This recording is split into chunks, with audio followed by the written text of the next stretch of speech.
ఉన్నోడు లేనోడని ఉండది, పడుసోడు ముసలోడని పట్టించుకోదు, చిన్నోడు పెద్దోడని చూడది, బక్కోడు బలంగల్లోడని తేడా ఉండది. ఎక్కువ మాట్లాడితే ఆడోళ్ళు మొగోళ్ళని సుత చూడది. హౌ దానికి అందరు ఒకటే.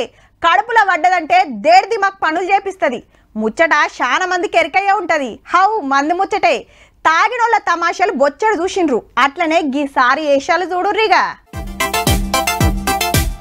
ఫోన్ ఒత్తుకుంటూ నిలబడ్డ యాక్టర్ గారు ఎవరో గుర్తుపట్టిర్రా? హౌ జైలర్ సినిమా విలన్ వినాయకన్. ఏదో షూటింగ్ లొకేషన్ అనుకునేరు, పోలీస్ స్టేషన్. మనోడు ఫుల్లుగా దాగి శంషాబాద్ గాలి మోటార్ డిపోలో పోలీసులతోటి బైస్ పెట్టుకొని ఓ కానిస్టేబుల్ ను కొట్టిండట. హూకుంటారా? నీ రౌడీయిజం సినిమాలలో చూపి మాతన కాదని స్టేషన్ కు పట్టుకుపోయి కేసు రాసిర్రు. కేరళ నుంచి గోవాకు వంగ విమానం మారతానికి ఈడ దిగినప్పుడు గీ పంచాదైంది. ఇంతంత ఏషుండే కడుపులో పడ్డ దూకొనిస్తుందా? పోలీసుల మీద విలనిజం చూపియబోతే పోలీసులు హీరోయిజం చూపెట్టిర్రన్నట్టు.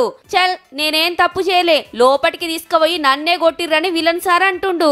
మనోడు ఇంత ఏసిందంటే రచ్చే.